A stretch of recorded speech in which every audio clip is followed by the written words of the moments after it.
Pues bienvenidos a esta sesión, a la segunda sesión de From Hell, de Alan Moore e ilustrado por Eddie Campbell. Este es el capítulo Sumido en la Oscuridad. Y bueno, si en el capítulo anterior nos habló como de este contexto, más bien nos dio como que esta pauta para saber en dónde nos posicionamos dentro de esta historia. Fue como un contexto general de la época y el cual nos hizo desmenuzar bastante bien estos temas como de psicópatas, asesinos, incluso los psiquiátricos, etcétera. Este capítulo lo vi más como un contexto un poco más cerrado, quizá uno que tiene una amplia influencia en el contexto más general. Este, Nos da detalles gráficos de los crímenes, bueno, no de los crímenes, pero detalles gráficos de cómo se pudieron haber hecho, la conspiración y manipulación que hay, y eso lo vamos sabiendo mediante las como exploraciones y visiones que va teniendo pues William Gould, ¿no? Y yo me pregunté, ¿será que nos presenta a todos estos personajes como diciendo que todos pudieron serlo, que todos podemos serlo? O sea, que todos somos parte de esos asesinatos, todos pudimos ser ese asesino, todos somos parte de lo que vuelve a alguien un asesino serial, entonces somos ese asesino también. ¿Qué es lo que determina que alguien lo es, no?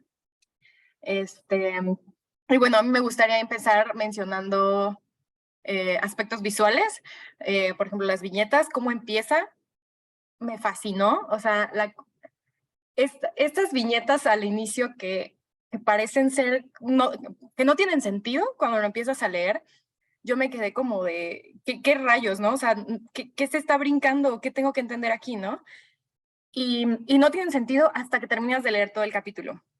Y eso me fascinó, porque yo que lo volví a releer, ya sabiendo todo esto, me doy cuenta que eran estas pistas, ¿no? Como cuando resuelves un misterio. Nos empezó a arrojar estas viñetas en la oscuridad, sumidos en la oscuridad, dándonos diálogos que luego se irán presentando para que al final, al terminar el capítulo regresas a leerlo, ya te hace sentido. O sea, como que dices, esto que estaba revuelto, ya lo entendí, ¿no? Que es justo como lo que quiso hacer Alan Moore con la obra. O sea, el ver cómo estas distintas pistas nos dan como el, las respuestas a quién fue Jack el Destripador o cómo se pudo haber originado. Y pues bueno, quiero escucharlos, a ver qué piensan, qué les pareció. Adelante. Sí, sí, sí. Concuerdo contigo. Más allá de las sombras, ¿cómo dices que se llama el capítulo? No recuerdo. Sumidos en la oscuridad. Sumidos en la oscuridad. Primero me gustaría recalcar lo bien construido que está todo. O sea, yo quedé enamorado. Creo que nunca había leído una novela gráfica que vea que esté tan bien construida en el sentido desde de lo que mencionas, Mariana.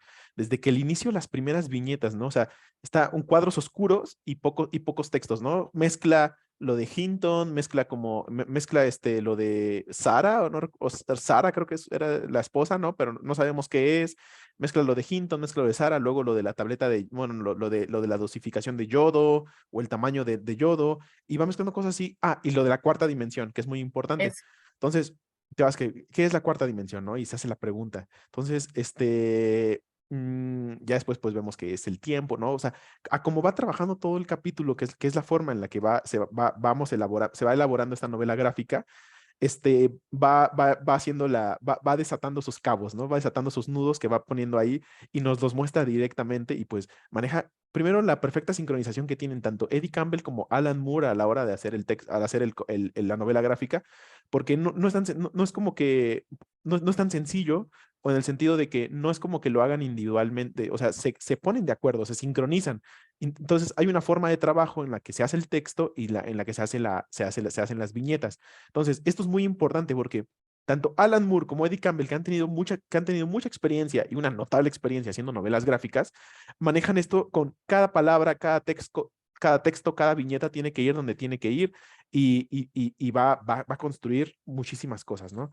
Este, am, a mí me gustaría como dar la introducción a a lo que vamos a tratar en este capítulo, que es la idea, lo de Gold, ¿no? William Gold. Y pues como ya habíamos visto antes, él es uno de los sospechosos para ser Jack el Destripador, ¿no? Entonces seguimos como con esta idea. Ya como estoy viendo con estos dos capítulos, parece ser que en en los dos capítulos como que nos pone a cada personaje como un posible sospechoso o como huellas de qué es lo que de qué es lo que va a suceder sobre cada sospechoso, ¿no? Y por ejemplo, me gustaría mencionar el cómo si vemos a la idea de que William Gold puede ser el posible sospechoso de Jack el Destripador, pues vemos todos estos patrones vemos el patrón de que dicen Quedan perfecto.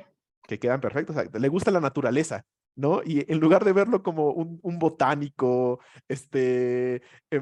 amante veterinario, ¿sabes? Amante de naturaleza, que lo empezamos a ver con con estos ojos que lo vemos desde la sombra, ¿no? Desde este lado, hasta casi psicótico, ¿no? De decir, no, es que él ama la naturaleza, pero la ama de tal forma que quiere destriparla, ¿no? Quiere sacarla, quiere entenderla. Y en este quizás querer entenderla no le importa lo moral, que de hecho creo que hay una viñeta que habla sobre lo moral, ¿no? Y la justificación de cómo llegan a ciertas cosas, ¿no? Y pues a raíz de esto vamos viendo, ¿no? Que no tiene a su padre, que su mamá se quedó viuda, que él tuvo que tener estas tutorías en un hospital, y es así como se fue desarrollando como una persona ejemplar en sus estudios, pero siempre con esta mirada malévola, ¿no? Hasta maquiavélica, por esto de lo no moral y los medios. Entonces, y también me Fríos gustaría, como su familia, como el océano. también fríos, justamente como dice fríos. Ah, y esta plática que tiene con su papá, ¿no? Antes de que fallezca, esta plática que es acerca de lo de vamos viendo las viñetas en oscuro, y a medida que va cambiando la viñeta, se va viendo una lucecita en el fondo, una lucecita en el fondo, y va el diálogo, y te vas enterando que está hablando con su papá, y su papá le está diciendo, no, pero hay que tener cuidado de Dios, porque hay que estar bien con él, etcétera. Y él, no, pero es que si Dios quiere que sea, que si Dios quiere que, voy a parafrasear, que si Dios quiere que yo sea el mejor en mi área, no, no, pues si mientras estés bien con Dios, etcétera, podrás. Ah, qué bien, está bien. Y ya justamente cuando sale, aquí lo debí anotar. Sí, que el Señor elija para él una tarea extremadamente complicada, ¿no? Este, y dice, bueno, si Dios, pero le dice, pero no lo hagas no lo hagas con las ganas de demostrarle a los demás y con orgullo y con esta prepotencia, ¿no? Y le dice, bueno, no me importaría si soy el mejor en lo que hago, siempre y cuando yo sea el único que sepa de mis logros, ¿no? Entonces es como esto de, claro, ¿no? O sea, no le importa que los demás sepan, pero porque tiene eso que lo ata, pero eso no le importa. Él quiere saberlo para él mismo, ¿no?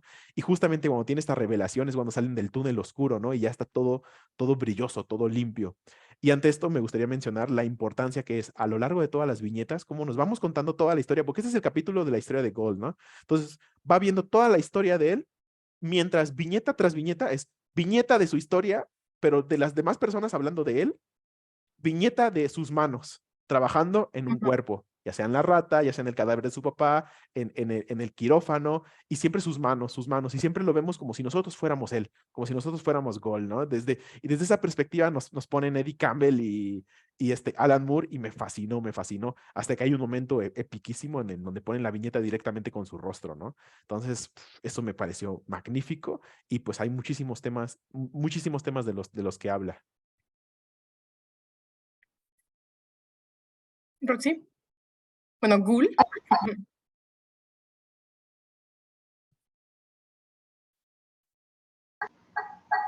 Ay, no. Ay,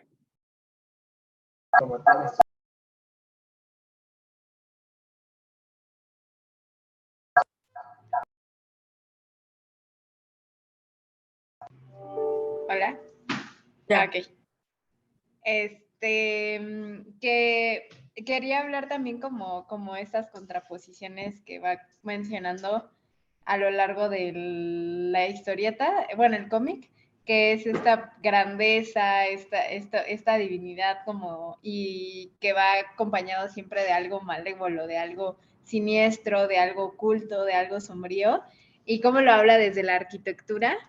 Creo que fue de las viñetas favoritas, en donde creo que todos hemos vivido el entrar a una iglesia y los sentimientos que genera la iglesia, ¿no? Al ser tan alta, estos como vitrales enormes, como que esta frialdad un poquito que se siente del espacio y que en definitiva como que trata de representar que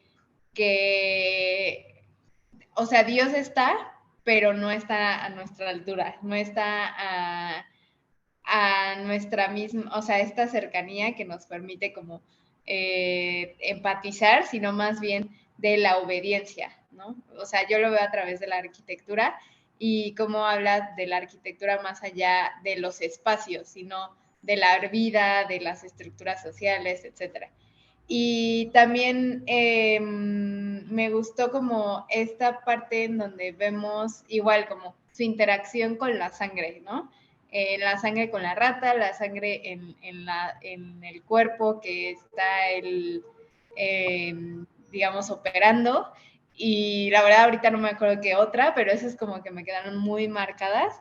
También como estas cosas que hacen algo grotesca, el cómic, como los pelos, o sea, como que muchos pelos en las manos, la sangre así como toda asquerosa, las mujeres así como que deformes de cierta manera hasta Como de su brujas. rostro.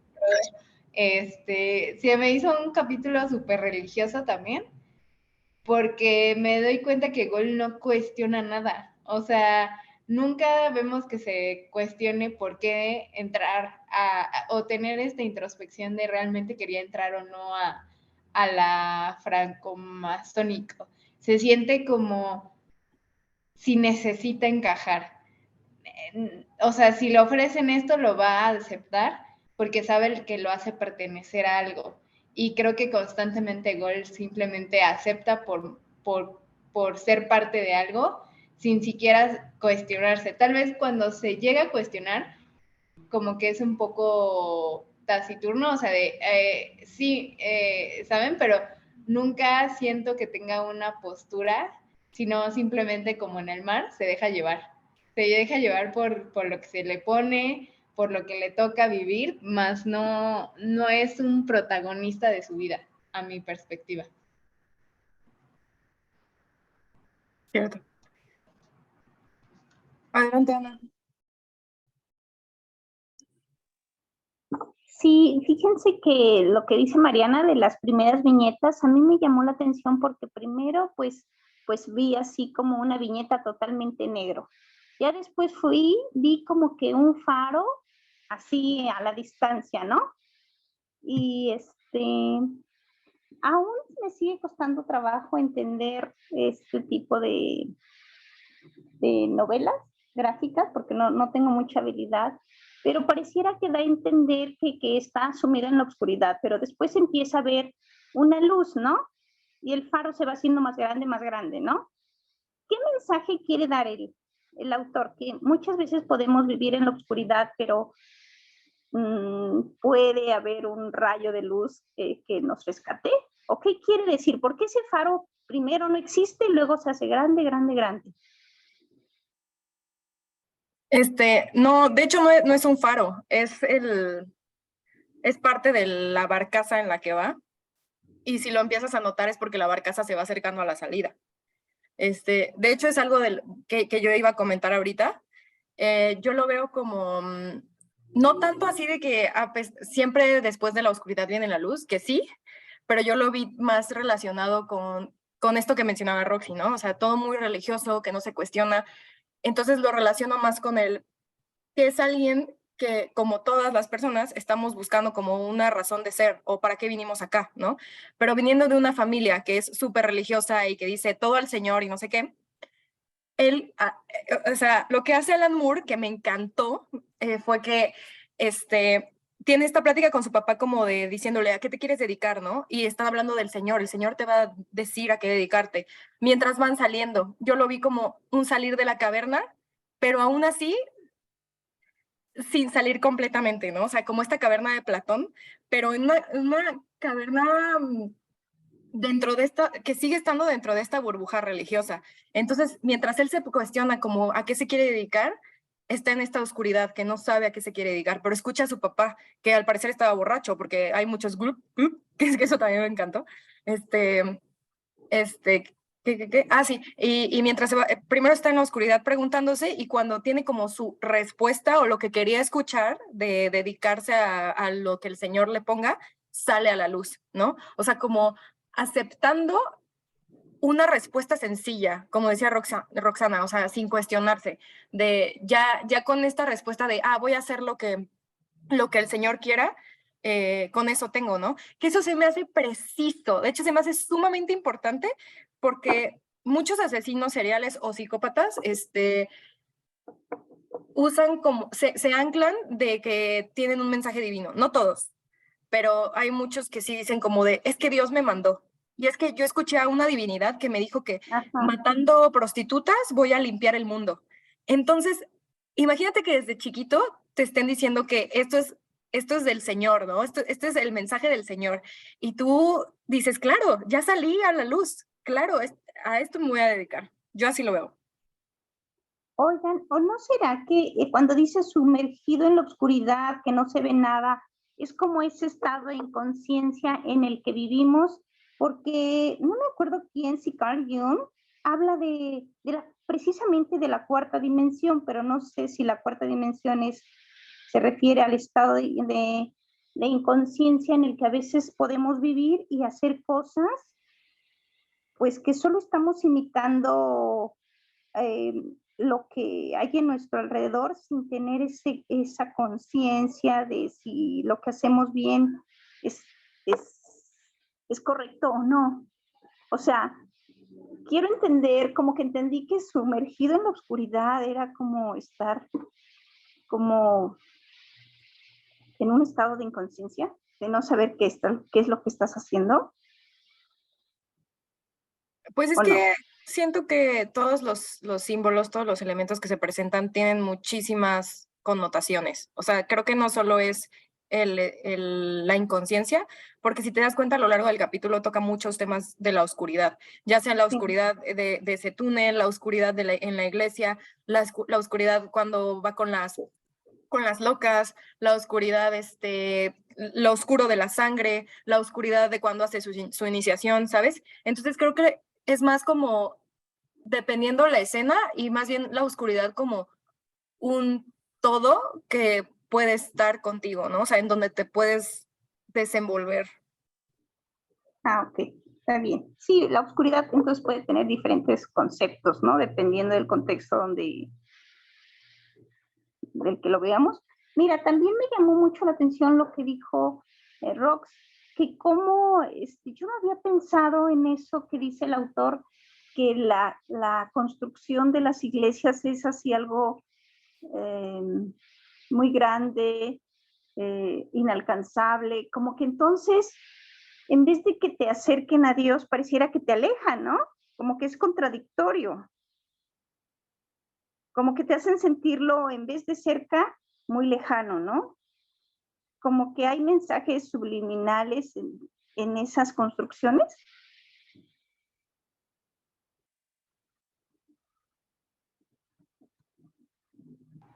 Bueno, eso entendí. No, yo diría que más que mensajes subliminales, los espacios al final también generan emociones y generan Ajá. convivencias, ¿no? Es como esta arquitectura, ¿cómo le dicen? Agresiva o para las personas que son... Hostil, ¿no? Arquitectura hostil para las personas que viven en la calle. Entonces, al final da un mensaje de no eres bienvenido, ¿no? A esta arquitectura hostil.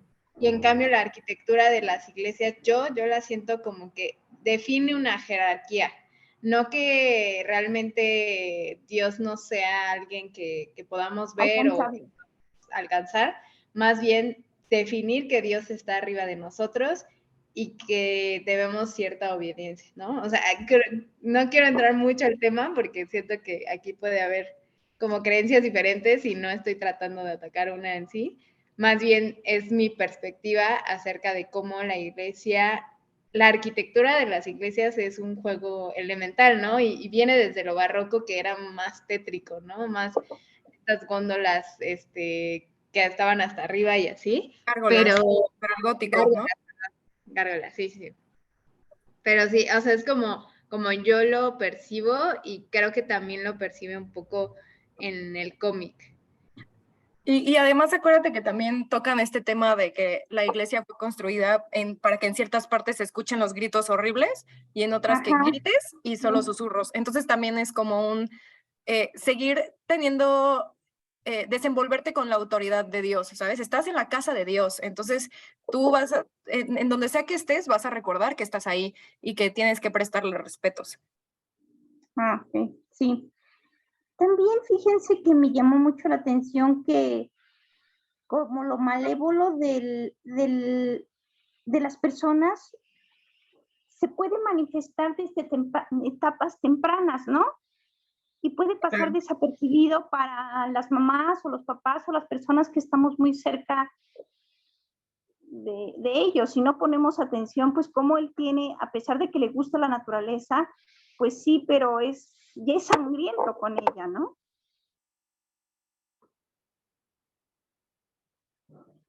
Entonces, yo me puse en el papel de mamá y pensaba, cómo a veces las mamás podemos decir, ay, es que no le gustan los animalitos, por eso, lo mató, por eso lo ahorcó. Y puede estar teniendo como a lo mejor ya, pues un comportamiento fuera de lo... Psicópata. Un psicópata, ¿no? Y no lo estamos detectando a tiempo. Y también me llamó mucho la atención donde él expresa, cuando entran a visitar a las locas, donde él dice que tiene una inclinación por ese tipo de mujeres. O sea, no podría creer que hay hombres que les atraen ciertas características que para los demás yo diría, pues no, porque no está bien, o sea, yo preferiría a alguien bien, ¿no? Es que hay que recordar en qué época estaba. O sea, la época victoriana era mucho de, o sea, el papel de la mujer tenía que seguir muchas reglas. Entonces, entre más sumisa fuera, pues más las prefería. Y si las veías débiles, más te convenía, porque Claro. más instrucciones podían seguir, ¿no? Está bien. Esos son mis comentarios del capítulo. Bien, gracias. Yo tengo varios puntos, pero creo que voy a ir como avanzando por páginas, porque si no va a ser muchísimo y también quiero escuchar y complementar. Tal vez ustedes los mencionen. Pero bueno, me gusta también cómo hace este chiste Alan Moore cuando le dice como, papá, dicen que me parezco a Napoleón y que es porque mi mamá vio una foto antes de que naciera, ¿no? Y su papá le contesta, está médicamente comprobado que sí es cierto, ¿no? Y eso es un chiste precioso porque o sea, no solo da risa y no tiene sentido, sino que te dice el contexto médico de la época victoriana. O sea, si te están diciendo que está médicamente comprobado que ver una foto de Napoleón te va a hacer ver como Napoleón, bueno, va a hacer ver a tu hijo como Napoleón si la ves embarazada, ¿qué te dice cuando entran a como manicomio y hay muchísimas mujeres locas, ¿no? O sea, ¿qué tanta confianza puedes tener ahí? Eso, creo que ese guiño me pareció perfecto, ¿no? También me gusta mucho cuando está platicando y le dice que quiere tener alguna cercanía con el océano y le dice, si no es con el océano, quiero algo que se le parezca, ¿no? Que dice algo así como que sea, ya lo perdí, pero que sea como fluido y seco y luego a continuación, y luego vemos cómo hay sangre, ¿no? O sea, en las viñetas de después, y dices, ¿qué diferencia hay entre la sangre y cómo describió el océano? Entonces también, y poniendo estas referencias cuando estará platicando la mamá con el señor sobre cómo es que le gusta la naturaleza, y están hablando como, ay, sí, mi hijito, ¿no? Pero no te ponen solo la conversación, o sea, te van poniendo la viñeta del niño encontrando una ratita, y la mamá hablando, y luego acercándose a la ratita, y así, y eso, o sea, la manera de tomar esas decisiones de Eddie Campbell y de Alan Moore son cruciales, o sea, porque no nos sentiríamos igual si lo hubiera puesto la conversación y luego el niño encontrando la rata, ¿no? Aquí te da a entender cómo, como decía Ana, cómo es que alguien no se da cuenta de que está con un psicópata o que se va a volver, ¿no? Porque tienen como, es niño, entonces es inocente, entonces solo le gusta como, que quiere ver los órganos de los animales, que después es el tema que toca cuando la señora le dice que no tiene por qué sacarle el corazón o esa cosa a su hermano, ¿no? Y él le dice como de, a ver, pues ya me tienen agotado con esos comentarios, no, usted es una ignorante y no tiene ni idea, gracias a esto que usted considera inmoral, hemos avanzado mucho en lo fisiológico, ¿no? Que ahí toca el tema de la moral, o sea, ¿qué te vuelve inmoral en la época, ¿no? O sea, porque todo lo que vimos en este capítulo del psiquiátrico, de la reina, de cómo se hacían como estas, no sé, autopsias, pues tampoco hay mucha moralidad, ¿no? Pero se aceptaban, o sea, no era como, ¿en qué momento se cruza esa línea de aceptable y ya asesinato, ¿no? Eso también me lo cuestioné. Y también me gustan estos guiños que pone el autor cuando primero, ah, creo que cuando está hablando con el papá, hace como un ruido no, el papá le dice, ¿hiciste un ruido? Y el niño así como, no dije nada. Y luego con la mamá, cuando el papá está muerto y le abre los ojos y se ríe, y dice como, ay, creo que quería ahogar un sollozo, ¿no? Pero se estaba riendo. O sea, entonces, ahí es cuando también te haces preguntar, hay muchas personas que no saben distinguir emociones. Entonces, ¿cómo sabe cuando algo le da risa o cuando algo le duele? Eso también puede impactar en cómo se va a desenvolver, cómo va a interactuar con las demás personas, cómo es que se vuelve un asesino, ¿no? También luego al final, bueno, no al final, no es cierto, en una parte, cuando ya se casan y está como que intentando tener relaciones, que es una parte de las que pone al principio, sumido en la oscuridad, que dice como, sácala, me duele, ¿no? Que le está diciendo, me duele y estoy sangrando, pero le pregunta, escuché un gemido, ¿acaso te gustó? Y él como de, no, solo hizo un ruido, ¿no? Esos 3 puntos en el que fue un sollozo o fue una risa o fue un gemido, habla de la evolución de un psicópata, de un asesino, o sea, porque primero es el matar a una ratita, luego es matar a un perro y luego es matar a una persona, ¿sabes? Es como el sollozo, la risa y el gemido, o sea, cómo va evolucionando todo esto también me pareció muy bueno. Y ya el último comentario por ahora es cuando menciona cuando le dicen que ha evolucionado muy bien como médico y le dice como, si yo fuera sastre sería el mejor sastre, ¿no? Y así.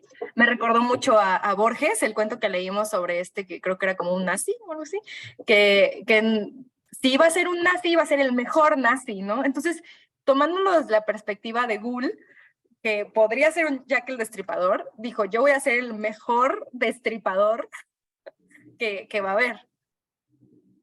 Y ya, por ahora. Adelante, Emi.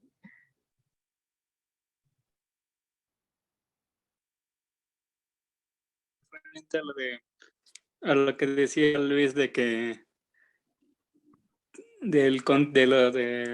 que decía que cómo se puede, que el autor en este caso es en esa parte de que decía, nos invita como a ser el personaje, o sea, nos pone a pensar qué haría yo en el personaje, en este caso de Jack el Destripador, o la mamá o el papá.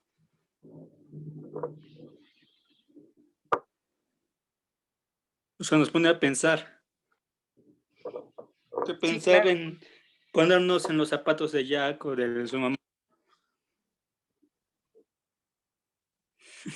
Sí, y fíjate cómo no se le pone rostro, ¿eh? O sea, no se le pone rostro, apenas vemos sus brazos, apenas vemos su espalda en la oscuridad del túnel, y vemos su rostro hasta después, cuando, bueno, ahorita luego le podemos ir a eso, y cómo vamos viendo nada más lo que, su trabajo, lo que va haciendo, ¿no? Ya se estuvo hablando de que, y era, quiero hacer algo como el mar, viejo y salado, ¿no? Entonces, y fíjate que yo vi, en lugar de que estuviera borracho el padre, yo veía como que, pero puede que sí esté borracho, ¿no? Que ya no sé, no me pusiste a dudar, de que yo pensé que ya era como esos momentos en los que estaba por morir, ¿no? Y Sí, pues también. fue lo que recordó del padre porque era ese mensaje que tenía. Aquí lo que me gustó mucho, sí, es muy religioso, y sí, pues nos vamos al contexto, ¿no? Y estuve pensando mucho en lo que importa la religión católica, o bueno, cualquier tipo de religión para darnos un sentimiento de moralidad cuando con esta frase de temor a Dios, ¿no? O sea, ver a Dios como como esta persona que te va a juzgar. Y como esta persona que te va a juzgar, pues es aquella que se ha usado para que la sociedad tenga cierto tipo de moralidad, o sea, para que tenga cierto temor. Entonces, cuando este chico deja de tener ese temor, o mejor dicho, está solapado por lo que le dice el padre, de que si él se dedica a ser el mejor, ¿no? Aquí vamos a Deus Requiem, con el cuento de Borges, que él no sabía que era un nazi, o sea, él estaba en su contexto de ser la mejor persona según su contexto. Entonces, su moralidad de su contexto y de su ambiente le decía que hacía lo mejor, ¿no? Entonces, bajo esta idea, vamos viendo, es que aquí es lo muy interesante, que lo que menciona Ana, lo que mencionaste, lo que hemos mencionado, que es, ¿en qué momento le agregamos a que la forma en la que está tratando la naturaleza, la forma en la que es curioso, la forma en la que está tratando estos mensajes, es para hacerlos hacia un asesino serial? ¿Me explico? O sea, ¿en qué momento? Porque nunca nos lo dicen. O sea, ¿en qué momento? ¿Porque sabemos que trata de eso? ¿O por qué? O sea, entonces, mencionó Ana algo muy interesante que es desde el lugar de la madre o de la familiar o del amigo, ¿cómo nos damos cuenta? Y es que, pues es que no tenemos, o sea, cuál es la retrospectiva que le agarramos para revisar eso? Entonces, es ese mismo contexto que es, ¿qué nos lo dicen, no? De la misma forma que, sí, las viñetas están perfectas, que es, tratan la historia, luego lo de la rata y así, ¿no? Y luego lo de él trabajando en el quirófano, y la persona que le dice la francmasonería le dice, es un trato, ¿no? Y le estrecha la mano llena de sangre, ¿no? Y él así como, y claro, es un pacto de sangre, ¿no? Entonces, toda esta idea, el pacto de sangre, ensuciarse las manos con sangre, todo este asunto que entra nada más en una sola viñeta. Entonces, los cuadros están perfectamente realizados. El tema de la arquitectura y la iglesia es magnífico. Hay que pensar el hecho de que en su momento, el único lugar donde podías hacer arte toda la Edad Media, el único lugar donde te permitían hacer el arte era para la religión, para la Iglesia Católica. O sea, era el único lugar, y la Iglesia Católica eran los únicos que podían tener el dinero, aparte de los monarcas, pero solapados por la Iglesia Católica, de tener el dinero para poder pagar arquitectos, para poder pagar infraestructura, para tener abadías, catedrales, etcétera, etcétera, etcétera, ¿no? Entonces, claro que eran majestuosas, claro que eran grandísimas, ¿no? Fíjate que así como hay iglesias pequeñas que son calurosas, hay iglesias grandes que son frías, las góticas, ¿no? De las que hablaba Rox, son maravillosas, de un nivel artístico brutal. Y aquí me gustaría centrarlo en lo que hablan aquí en el texto, que es, lo voy a juntar con la idea de la cuarta dimensión y de lo que hablaba Ana. Aquí yo lo vi muchísimo más material, en el sentido de que hablaban de la cuarta dimensión como el tiempo. O sea, es el tiempo, y hablan de y hablan sobre la historia y cómo es que la historia se va a manipular a través de los arquitectos. Y se pregunta, ¿no acaso la historia es un tipo de arquitectura? O sea, ¿no hacemos arquitectura en la historia? O sea, Ajá. ¿a qué se refiere esto? Cincelamos, modelamos, perfilamos la historia al gusto del arquitecto. ¿Quién es ese arquitecto? El grupo de personas que se juntan. Los francmasones, los ingleses, la monarquía, la iglesia, van a moldear como ellos quieren este tiempo, ¿no? Entonces, me fascina que nos lo pone desde el principio, en esas viñetas, lo va transcurriendo, y ya cuando habla con Hinton, después de que conoce a Hinton, y cuando está caminando con Hinton por la Inglaterra a las 6 de la mañana, ¿no? Que le dice, oye, hay que tener cuidado con la delincuencia. Le dice, no te preocupes, ellos ya están durmiendo hasta ahora, bla, bla. O sea, todas esas cositas, o sea, no podemos dejar escapar nada, porque todas esas cositas nos dan atmósfera, nos dan ambiente, nos dan personaje, nos dan atributos de este tipo. Entonces, cuando están hablando sobre si son columnas jonianas, sobre si son dionisíacas, se preguntan, bueno, ¿y por qué? No recuerdo el nombre del arquitecto del que hablan, que lo dicen varias veces, Han Wook o algo así. Dice, ¿y qué hacía él? Dice, con la arquitectura, lo que buscaban era perfilarse a su naturaleza. Y de nuevo el tema de la naturaleza, y, y lo vincula con, mientras podamos hacer un mejor arte, una mejor naturaleza, podemos tener una mejor representación de esto, nos vamos a acercar más a Dios, y esto nos va a permitir un tipo de inmortalidad. Entonces, regresamos a esos problemas que él tenía de chico cuando le hablaba a su papá. Sí, pero papá, es que no me importa que no se sepa de mi legado.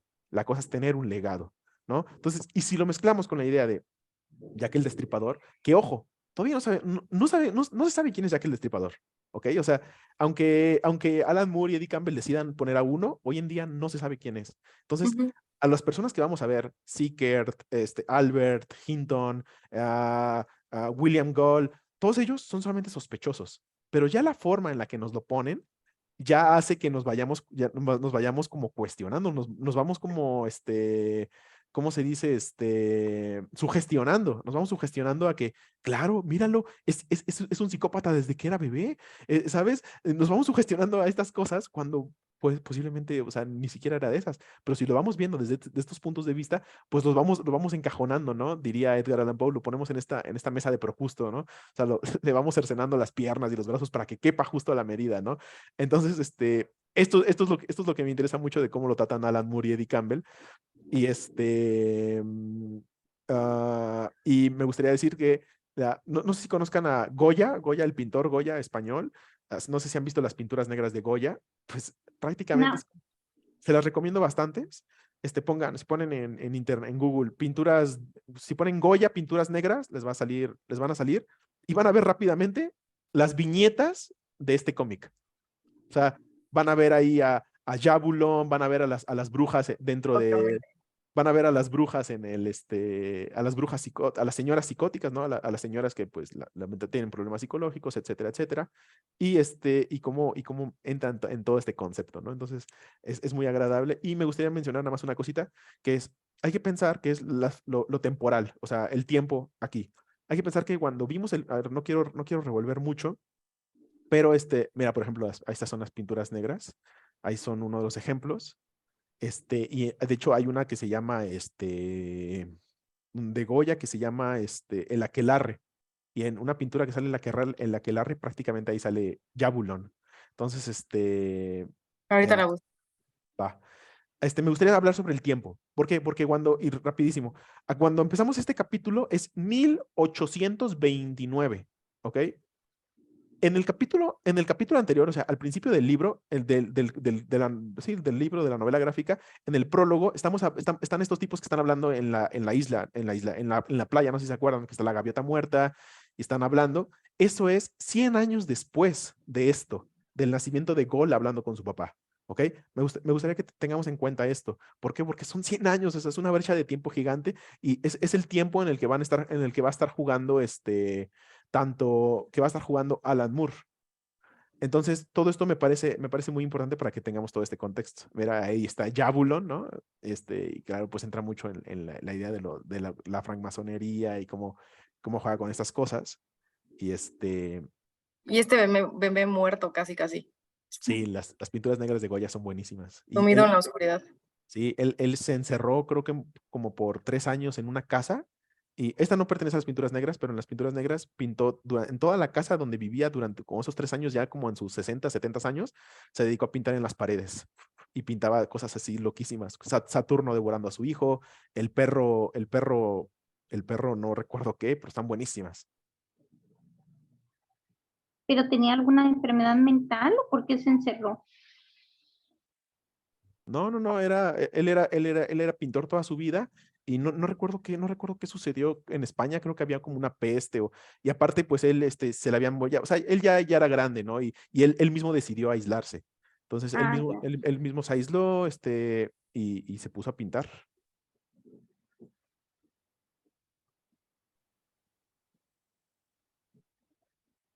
Yo, de las cosas que voy recordando, la primera era, no sé si lo percataron o si es una ilusión mía, hay una conexión con el capítulo 1.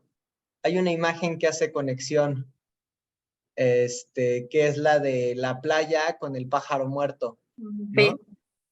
Que, o sea, no, o sea, entiendo que lo que están diciendo es que, o sea, lo que está pasando en este momento va en paralelo con lo que está pasando, o sea, con el momento en el que caminan ellos, ¿no? O sea, en el que caminan los del No, primer.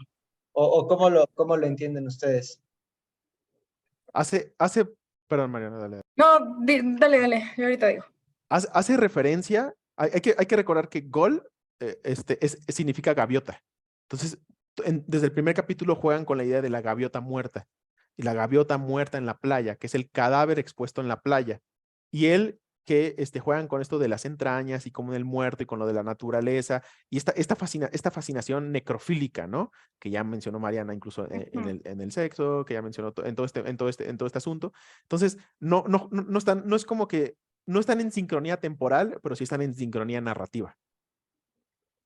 Y de hecho, esa sincronía narrativa es justo lo que mencionaban de la cuarta dimensión, o sea, de que algo puede suceder en 1800 y luego en 2000 y luego en 2023 y así, ¿no? Pero esa imagen que ponen ahí yo también la veo como haciendo referencia a lo que nos pusieron en el prólogo, porque el prólogo ni siquiera se podría decir que no es parte de la historia, ¿no? O sea, es el prólogo.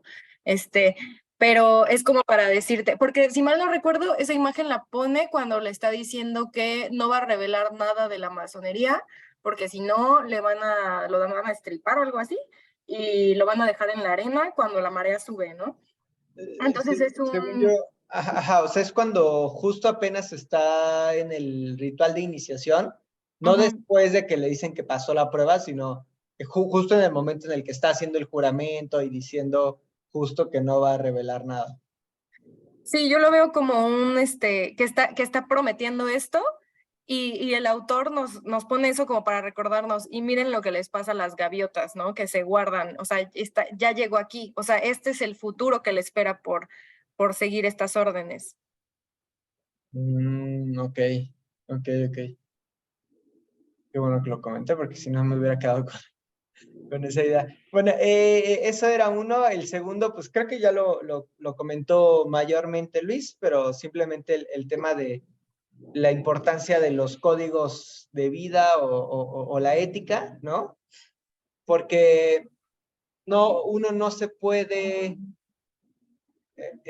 confiar yo diría, en el sentido común, porque justamente la extrañeza o la vista rara hacia este niño, pues curioso, es porque por sentido común, tal vez, uno no toca a los muertos, ¿no? O uno no juega con los muertos o uno no abre a los animales, ¿no? Cuando, si fuera un electrodoméstico, sería que es curioso que eventualmente va a ser ingeniero o lo que tú quieras, ¿no? Entonces, yo me iría, y justo Roxy y yo estamos viendo una serie que digo, ya sé que es un comentario muy mainstream, tal vez, pero justamente es la serie de Dexter, que es un asesino en serie que vive a través de un código, ¿no? Y que este código lo hace ser, sí, asesino, pero de la forma tal vez más beneficiosa para la sociedad, ¿no?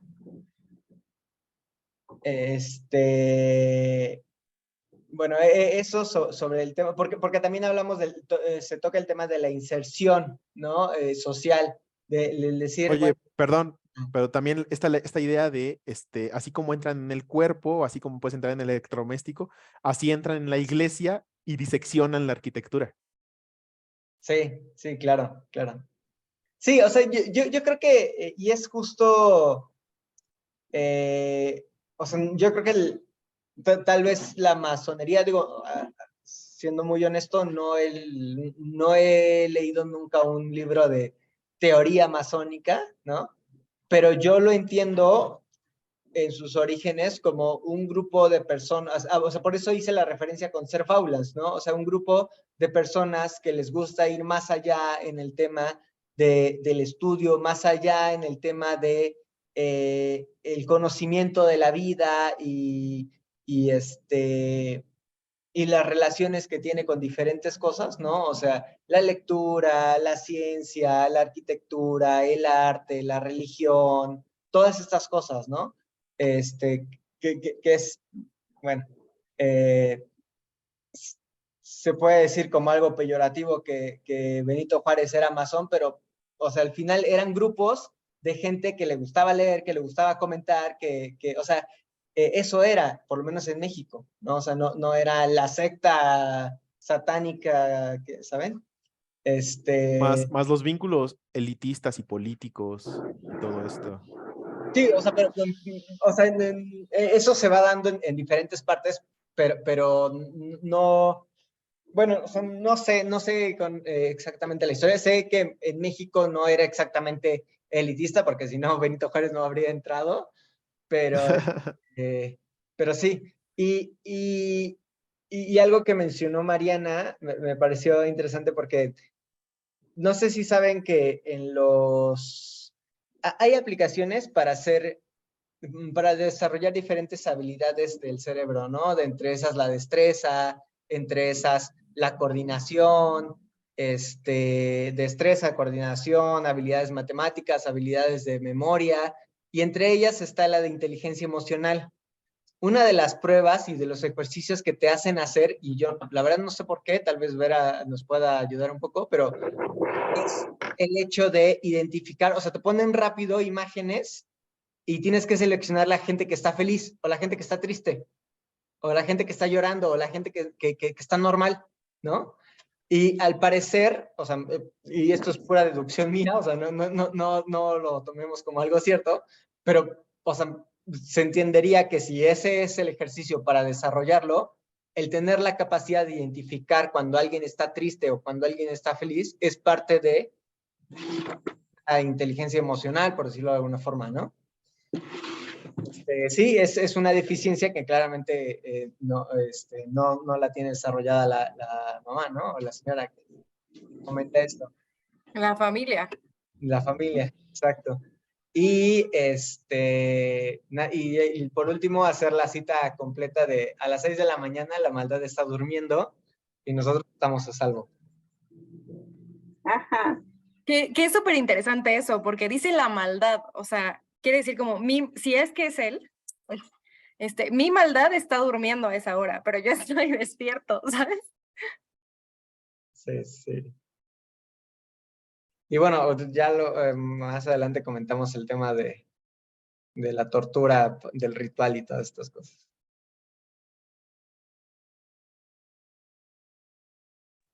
¿Saben? También, Mariana, no sé si lo viste, pero tal vez las mujeres somos más sensibles a ver el abuso del hombre hacia la mujer que pues los hombres, ¿no? Pero me llamó la atención. Espera, Ana, es que Roxy tenía un comentario. Ay, perdón. No.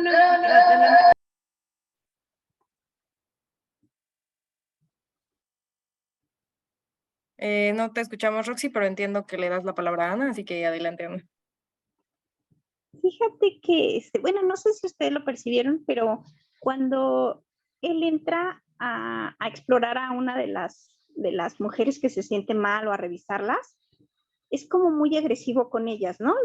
Así le voltea la cara bien bruscamente, la explora sin cubrirla, y las mujeres lo ven como una autoridad, como algo que es normal que me explores sin cubrirme, que me sea brusco conmigo, que tome decisiones y le da un diagnóstico a alguien y le da un diagnóstico como que le dice que tiene así como un cáncer y que ese cáncer ya se le fue hacia no sé dónde, algo pues que no, eso no ocurre, pero puede ser que era el poco conocimiento que había todavía sobre la medicina, pero alcanzo a ver aquel médico autoritario, donde él dice lo que se le tiene que hacer al paciente y que todavía en estas fechas vemos médicos que a pesar de que los educan y les están diciendo que el paciente tiene derechos, que no tiene que decidir él el plan de tratamiento, quien lo decide es el paciente junto con él.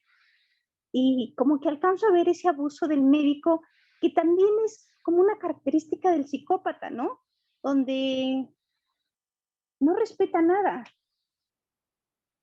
O sea, sí y no, ¿no? O sea, yo lo veo como, para empezar, el contexto, la época, ¿no?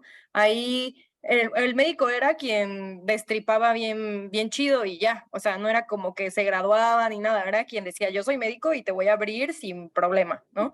Y no Entonces de había ahí quien, ya agarraba la autoridad. Y luego, si es psicópata, pues claro, o sea, claro que va a decir, o sea, no va a poder, no va a tener esta inteligencia emocional, no va a poder darle la noticia tal como, o sea, no le va a poder dar la noticia empática, sino así tal como es.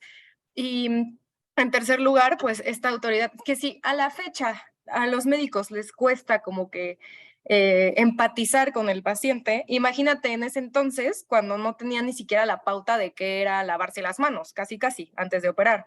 Entonces, era más, obviamente no iban a tener estas discusiones de, ay, ¿cómo debemos tratar al paciente?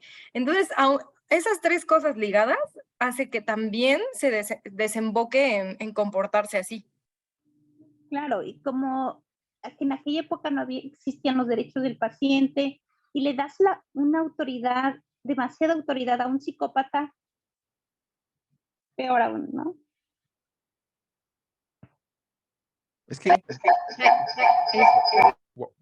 perdón, pero me gustaría comentar sobre esto, Rox, perdón. Es que es un tema muy interesante porque es que en esa época no existían los psicópatas. O sea, ¿por qué no existían? Porque el término no existía. Exacto. De hecho, Jack el Destripador es de los primeros que les hacen preguntarse qué onda. O sea, y esto es muy interesante, ¿por qué? Porque aquí lo que nos ponen los autores es, nos ponen al médico, a la paciente que tachan de loca, o sea, que tachan de loca, y y esta línea entre, bueno, quién es el loco, ¿no?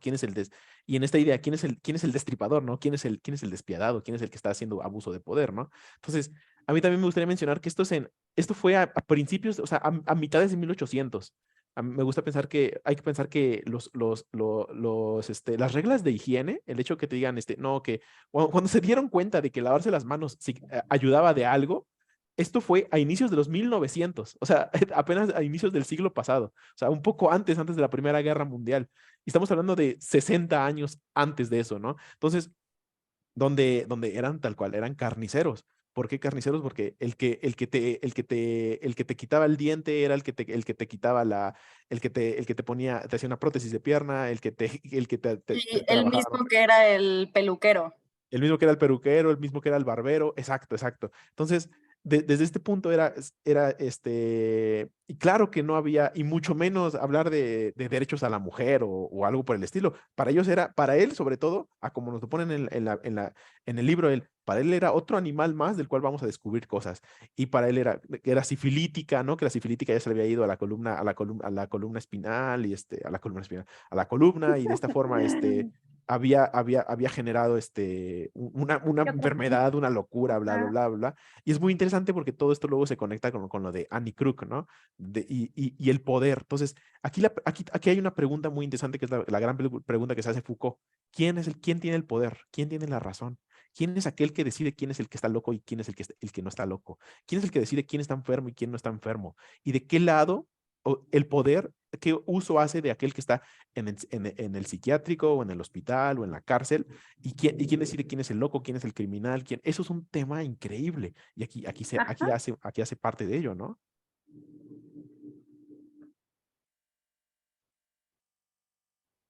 Listo. Justo era el comentario que quería hacer de lo que estaba hablando Ana y Luis. Es como esta, digamos, correlación entre medicina, religión y moral. Y hablando de medicina y moral, o sea, cómo se corrompe, y me gusta que se nos dé la posibilidad, o como que se nos plantee la teoría de que el médico es un asesino serial, porque creo que sí hay una delgada línea, como lo que dicen. Tal vez ya no es una delgada línea entre yo decido dónde cortarte y cómo, y si te coso mal, ni modo. O sea, creo que ya nos enfrentamos a otros dilemas éticos y morales en la medicina, como es el tema de la negligencia médica, que vimos una película acerca de ello, y cómo el poder y orgullo puede llevar a que se tomen malas decisiones para un paciente y que no suceda nada al respecto. La donación de órganos, la donación de óvulos, el tema de los vientres en alquiler, o sea, yo creo que hay otras complejidades, definitivamente no las que había en esos tiempos, pero sí sigue habiendo estos dilemas de la biomedicina, por ejemplo, no bioética, que es sí innovar, pero ¿a qué costo lo podemos hacer? Y qué derechos estamos garantizando a través de estos experimentos. Y creo que es la delgada línea entre un asesino serial y esto, ¿no? Porque suena loco pensar que un médico puede ser un asesino serial, pero si tiene récord de negligencia médica y no se ha hecho nada al respecto, entonces, ¿qué lo separa de un asesino serial? Y justo volvemos a algo que nos planteamos en la primera sesión de qué significa ser un asesino serial, y simplemente lo vemos en una persona psicópata aislada del mundo que quiere matar animales desde que es chiquito, o realmente existen patrones sutiles de asesinos seriales en mucha gente, ¿no? O sea, ¿qué lo separa de un político que decide mandar una guerra a un país que no tiene injerencia alguna solo por poder y hace un homicidio a un grado mucho más, Genocidio. un genocidio, yo creo que aún peor que un asesino serial que mató 20 personas, a un genocidio en donde murieron miles de personas y destruyó un país por completo? Sí, muy buen punto, que de hecho es también parte de lo que quiero tocar. Pero quiero empezar mencionando cómo es que, gracias a cómo escribe y todas estas viñetas, es que llegamos a estos cuestionamientos, ¿no? Si recuerdan, al principio de la sesión les pregunté qué es lo que determina que es un asesino serial. ¿Será que Alan Moore nos está diciendo que todos podemos ser ellos, que todos estamos contribuyendo en que se generen estos asesinos seriales? Y justo me gusta, es que me encanta cómo usa las palabras y las viñetas al mismo tiempo, porque, o sea, esta es la delicia de las novelas gráficas, ¿no? Cuando recuerdo cuando la mamá estaba platicando con este señor, viendo como del niño, de que le gusta la naturaleza y bla, bla, bla, y la mamá dice, está preocupada porque no va a tener futuro, no sé qué, ¿no? Y le dice como, ojalá que encuentre una inclinación suficientemente profunda para olvidar su atracción al océano. Pero presten atención a las palabras. Inclinación suficientemente profunda. Cuando en viñetas después vemos cómo con el cuchillo le dicen como, ¿sientes algo? Y de hecho las viñetas son tal cual como, ¿siente algo? Se ve que le están empuñando el cuchillo, le vuelven a preguntar, ¿siente algo? Él dice que sí, pero solo vemos que él ve negro. O sea, no vemos si de verdad está sintiendo. Es otra vez sumido en la oscuridad, ¿no? ¿Qué es sentir para él? Siendo médico en esta época, diciendo que es el mejor médico, porque incluso todo esto, o sea, me recuerda también esa viñeta en donde se está llevando, no sé si era el corazón o qué rayos, pero era un órgano que le dice como, a ver, señora, me voy a llevar este órgano, me lo voy a guardar en mi chaqueta y me voy a ir, ¿no? Y es como de, ¿por qué puede hacer eso? Pues porque también le están diciendo que es el mejor médico, o sea, y luego lo llama la reina, o sea, le dice, eres tan buen médico, destripas tan bien, que te quiero aquí conmigo, ¿no? Y de hecho, eso también me encanta porque te ponen un juego de ajedrez, básicamente. Llega y te ponen este panorama que, como dice Luis, no hay que dejar de escapar todo eso, ¿no? Nos da el ambiente. No se sabe quién es Jack el Destripador, pero Alan Moore quiere ponerte este ambiente con Ghoul, ¿no? Y entonces entras y le hacen llamar a este juego de ajedrez en el que le está diciendo, a ver, vamos a jugar y te voy a decir que te quiero aquí y a ver qué respuestas me das, ¿no? Y al final lo convence y después con quién vamos, con la reina, después del juego de ajedrez, ¿no? Se presenta con la reina y le está diciendo así como de que es el mejor y todo esto. Y avanzamos a viñetas ya con las locas, con las supuestas locas, y dice que, y no me acuerdo cuáles son los comentarios tal cual, pero menciona que o sea, casi como diciendo que el sufrimiento es necesario, ¿no? O sea, de que estas mujeres locas tienen que pasar por todo esto porque, y cito, tienen que ser tocados por el espíritu purificador del fuego, ¿no? Hablando otra vez del agua, de eso que él ama, del océano, que para que llueva se tiene que convertir en vapor primero, ¿no? Y aquí este juego de palabras también hace referencia a esto de la divinidad. O sea, si él es el elegido y todavía, o sea, su papá le dice que le haga caso a Dios, ¿no?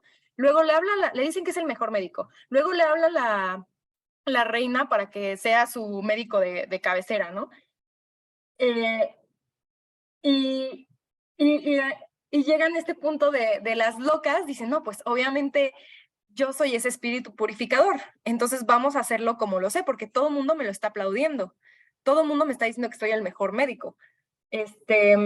Y luego ya cuando acepta eso de la mano y que se mancha de sangre, también se me hizo preciso porque fue como de, ok, quedamos en algo, ¿no? Y ese simbolismo de que cuando le da la mano se mancha es porque pues está manchando, o sea, literal está manchándose al contratar a alguien que podría ser un asesino serial, ¿no? Em, y me causa mucho ruido esto de que para entrar a la masonería tienes que representar un martirio y resurrección.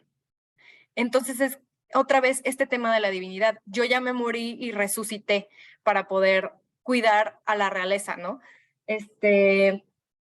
Que aquí quiero tocar este punto que decía, que tiene que ver con lo que decía Roxy, que también investigué un poco más. Alan Moore hace este guiño también, o bueno, no sé si guiño, más bien creo que es un poco más directo, sobre cómo también hay teorías que incluso se pueden llamar conspirativas, pero de que lo de Jack del Destripador era para proteger a la monarquía, que muchas veces fue contratado como lo que vemos en este caso, ¿no? De que es para que no sepan que hay un hijo, o por otras muchas razones, pero obviamente si tienes a este médico masón que pues es asesino serial y que es tan buen médico, pueden cubrirte de muchas cosas, porque simplemente lo tratas como un loco y tú tienes todo el derecho para poder quitarle lo que le dicen, la tiroides y todas estas mamadas que dijeron, ¿no? Y ya para finalizar, solo quería decir que cuando va y le dice, y es súper directo, y le dice como, no, ya ni para qué le doy esperanzas, usted se va a morir, ¿no? Y ya se están despidiendo y le dice como de, ay, gracias por venir, doctor, no sé qué. Y él le dice, me alegra poder aliviar el sufrimiento humano. Pero no había aliviado nada, o sea, aliviar el sufrimiento humano que fue decirles que se va a morir. O sea, ahí es cuando dices tal vez sí hay un problema de psicopatía, porque no sabe diferenciar, no sabe empatizar y no tiene este control emocional de saber cómo decir que va a fallecer, ¿no? Y para él, haberle dicho que se va a morir y quitarle las esperanzas fue haber quitado el sufrimiento humano. Entonces, eso me hace pensar, ¿qué es lo que piensa cuando está destripando a alguien? ¿Qué es esta divinidad que está purificando el cuerpo? ¿Qué es este fuego purificador que va a hacer que renazcan como en su iniciación? Qué bueno que mencionas eso porque así puedo hablar sobre algo de lo que quería hablar, que me gustó mucho, que es si no me equivoco, cuando están hablando de, bueno, todo el tiempo vemos que es la vida de William de William Gull, ¿no? Entonces vemos cómo va transcurriendo todo esto, vemos sus problemas, qué es lo que lo llama, cuáles son sus motivaciones, cuál es su contexto para llegar a todo eso, ¿no? Entonces, ya cuando está hablando con Hinton en lo de la arquitectura y todo esto, pues están hablando ya más personalmente, le dicen, no, pues es que yo a mis 50 años todavía no tengo un motivo, ¿no? Todavía no tengo un propio objetivo. No sé cuál va a ser ese propio objetivo, ¿no? Entonces pasa el tiempo, de hecho pasan 20 años después, y está con su hija y con su esposa como en como unas montañas, ¿no? Están como esquiando o algo por el estilo. Y le dice a su hija, no, no, si quieres tú, adelántale a tu madre, yo voy para allá, ¿no? Y empieza a tener como visiones. Y en esas visiones se le aparece el arquitecto que hace las iglesias, ¿no? Y le dice, hey, bueno, ya había muerto Hinton también. Entonces, le dice, no, ¿tú qué has hecho? No, y dice, a mí, le dice, tú, el gran arquitecto, es que yo a mis 70 años todavía no tengo un objetivo, no sé qué hacer.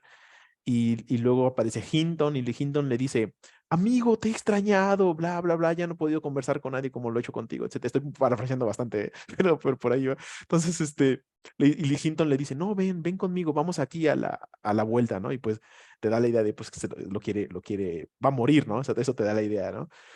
Entonces se va y es cuando llega a la casa donde estaba su familia y la ve de frente y vea esta gran viñeta a tamaño hoja, ¿no?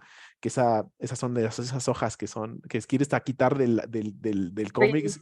o no sé si alguna vez les pasó, no sé si eran de leer cómics o novelas gráficas, sacarla y pegarla, ¿no? Entonces son de esas imágenes que quieres hacer eso, ¿no? Quieres ponerla de póster y está Jabulon, ¿no? Esta cabra magnífica y al lado dos personas, el alpinista y el masón con sus compases y sus escuadras y todo este asunto, y él es apenas una cosita así, ¿no?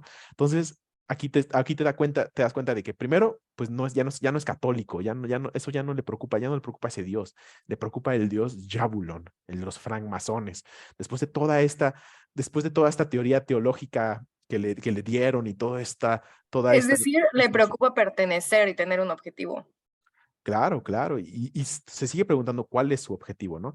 Y justamente dijiste algo muy importante que me ayuda a concluir esto, que es, él estaba buscando su martirio y su redención. ¿Qué mayor martirio que aquel momento en donde ya está por la muerte, donde dice, no, es que mi papá es su corazón, y dice, Hinton, mi corazón me duele, ¿no? Y es su martirio y renace.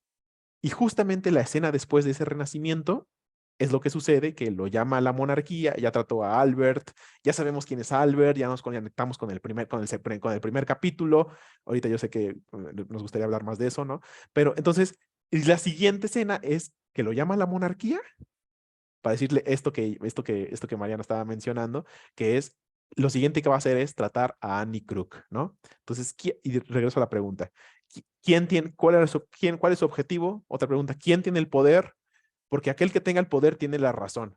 Y aquí el que tiene el poder es quien decide quién está enfermo y quién no está enfermo. A quien que tiene el poder le da el objetivo que está buscando. Sí, exacto. Entonces, su trabajo es y la monarquía tan abstracta, ¿no? Nada directa, ¿no? Le dice así como, ya sabes qué hacer, Gull. Y Gull, sí, sí, yo creo que sí sé. No, y dice, a ver, jala a su yerno, ¿no? A su yerno. No, que tú también eres médico, vamos a trabajar esto, pero lo tiene, ¿ves? ¿Cómo te das cuenta que sí está loca? ¿Ves cómo dice que Albert es su esposo y que tiene un hijo y que estuvo y que conoce a Hinton, pero Hinton ya falleció? Y empiezan a tramar todo esto y, ¿no? Entonces, esta parte de Jabulon, por eso me parece que es un punto y aparte en la historia de Gal, ¿no? Se vuelven arquitectos de la locura.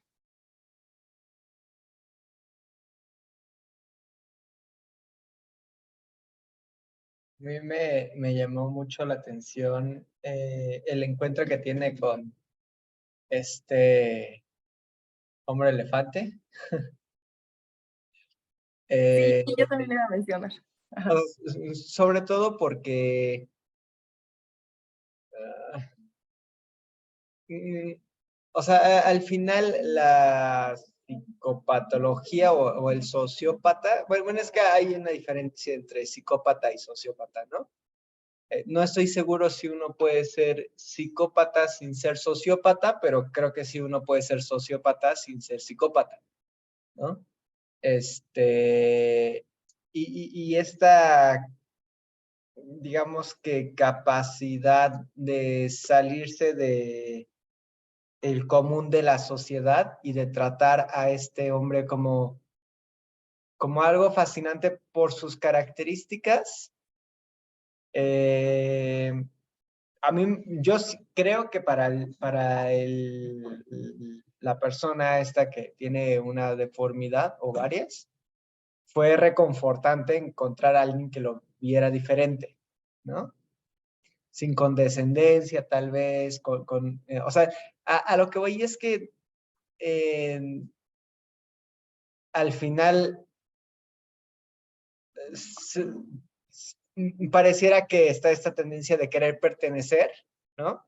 Y que a veces al ser unos raros y otros más raros o otros un poco menos raros, pero sin ser lo suficientemente normales como para pertenecer, se busca este sentido de pertenencia y a veces al buscar este sentido de pertenencia se llegan a extremos muy, muy, muy, muy grandes, ¿no? Como puede ser el tema de la masonería, ¿no? O sea, era un grupo al que se pertenece y del que sobrevive con una, o sea, pues, o sea, es claro que fue una tortura fuerte, ¿no?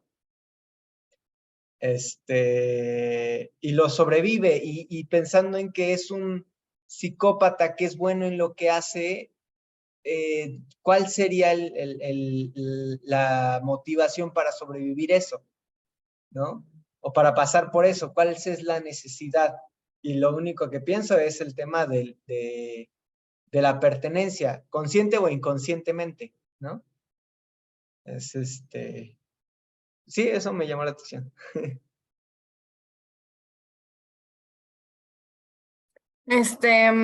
Pues yo lo veo, o sea, también como pertenencia, pero también este sentido del objetivo, o sea, lo que decíamos, ¿no? Y ligado a sus creencias, a lo divino. Em, el que le hayan llamado para la masonería, ¿no? Era algo así como de, tal vez este es mi camino para encontrar para qué sirvo, me está llamando la masonería, ¿no? Y así constantemente como luego con la astrología que dicen, ay, este es señal de que Virgo no sé qué madres, este es señal de que me va a ir bien. Algo así le puede estar pasando, ¿no? De que toma todas estas oportunidades como señal de este ser divino que le está hablando y del objetivo a donde lo está guiando. Que justo también lo vemos en la conversación que tiene con el hombre elefante. Ay, que de hecho me acordé de la película que la recomiendo, de verdad, está increíble esa película, pero bueno. Ajá, cuando conoce al hombre elefante y que lo trata como, o sea, es muy directo en el decirle como de, wow, eres todo un caso, ¿no? O sea, déjame analizarte y todo, ¿no? Y que el hombre elefante lo agradece porque le dice, o fingen que no tengo nada, o se espantan, o me tratan así como con em, ¿cómo se dice? Como con condescendencia, ¿no? Y que le agradece que él sea honesto y que sea directo, ¿no? Y ya ahí como que rompe el hielo y le empieza a decir que se siente mal y todo esto, y, y él le dice, no tienes por qué avergonzarte, no tienes por qué sentirte mal, realmente, incluso si te pintan con ese colmillo, porque le menciona que en el circo lo pintaban con un colmillo que no tiene, pero bueno, si te pintan con ese colmillo es porque incluso piensan que eres una divinidad, ¿no? Como Ganesha. Y, y le dice, todas las creaciones son maravillosas. Que aquí yo dije, tal vez estoy siendo muy mala onda pensándolo de esta manera, interpretándolo de esta manera, pero sabiendo que al hombre elefante lo trataban como a un monstruo y luego llega él y le dice, todas las criaturas son maravillosas, refiriéndose a un monstruo, entonces dice como todas las criaturas son maravillosas aunque sean un monstruo. Y si él se considera, si él sintió empatía con este hombre elefante, es porque tal vez él también se considera un monstruo y es una forma de decir como de no, nosotros tal vez nos sentimos mal porque no nos parecemos a los demás, pero eso no nos hace que no pertenezcamos. En realidad es como para subirse otra vez la cuestión de la divinidad, ¿no? De tal vez tú eres Ganesha y tal vez yo soy el hijo de Yabulón, ¿no? O algo así. Entonces también esa conversación se me hizo como muy importante y creo que era no. No es cierto. Lo de. ay, ay, eh, es súper constante cómo es que la sociedad es quien genera los asesinos, ¿no? Los psicópatas. Como es la sociedad, es la época quien genera la moral. Entonces, la forma en que Alan Moore quiere narrárnoslo, como desde el principio habíamos hablado de él, quiere no solo entrar a la mente del asesino, sino también a la sociedad, ¿no? Al colectivo, al por qué se desarrolló este asesino. Y creo que todas estas viñetas que hemos hablado y todo esto que hemos desmenuzado, habla muy bien de cómo lo está logrando. Sin duda. Y también el sentido de pertenencia que tiene, o sea, pertenecer tanto a los francmasones como a la monarquía, ¿no? Que la monarquía dependa del que lo necesite. Entonces, pues eso lo sigue llenando, ¿no? Entonces, Y también dice como, cuando están hablando sobre visitar las iglesias, que dice como, la retórica siempre puede ocultar las cosas, pero siempre va a haber evidencia. Yo creo que la evidencia siempre va a demostrar algo, ¿no? La verdad, esa cosa. Eso siento que es como un mensaje directo del autor, como diciéndonos, Miren, aquí yo te estoy poniendo mucha retórica, pero hay evidencias que me dan la pauta para presentarte esta obra. Sí, así como cuando habla del arquitecto y habla de la iglesia, le dice, él pone esta piedra para que haya sombras, porque tiene que haber sombras, ¿no? Y es que todos esos detalles. Ahorita me queda mucha duda a ver qué plantean en el tercer capítulo. Al menos vemos en el primer capítulo cómo plantea una historia y un sospechoso, ¿no? Este capítulo, que es esta segunda historia de Go, y cómo plantea este sospechoso, pero la junta con la primera historia. Y podemos ver, quizás, podemos ir desenredando cómo es que se dan el hecho de que sean sospechosos, sino, o sea, cómo se relaciona Annie Krug. Sabemos que fue una de las víctimas, pero una víctima, ¿cómo, no? Y cómo llega, que me parece que es de lo más interesante, pues a ver cómo se desarrolla el siguiente capítulo, ¿no?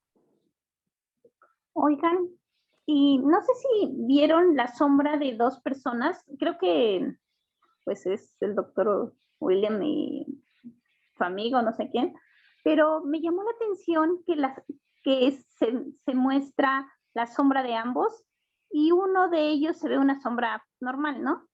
Pero la sombra del otro se ve como deforme. ¿Lo vieron? Creo que sí sé de qué hablas, cuando están caminando hacia donde están Ajá. las locas. Sí.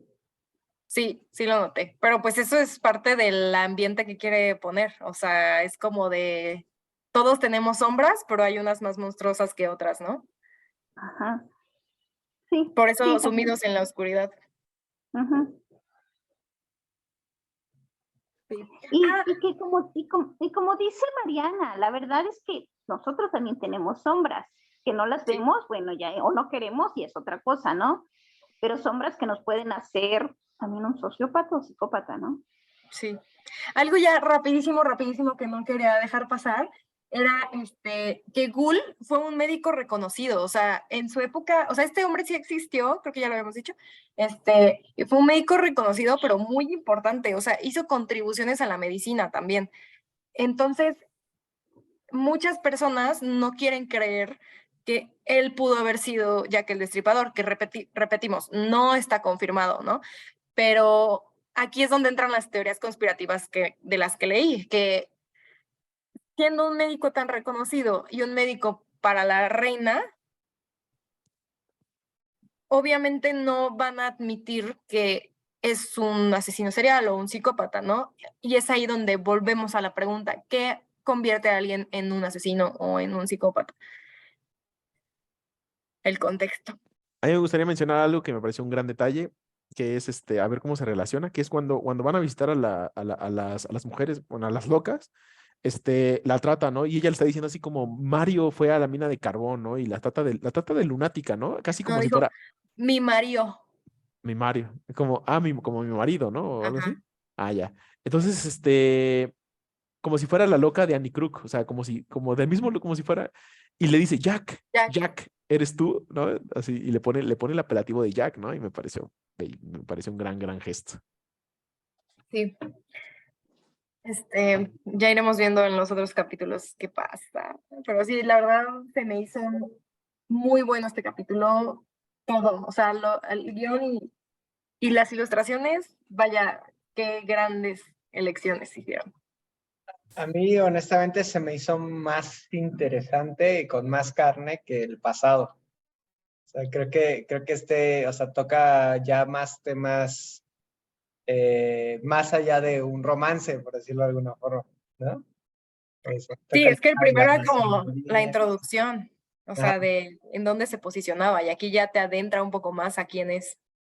No sé si se los comentó Rox, pero fuimos al Centro de Cultura Económico y preguntamos por o sea, por la novela física, ¿no?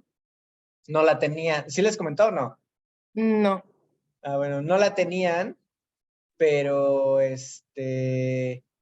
cuando la buscaron vimos que estaba en la clasificación de obras filosóficas.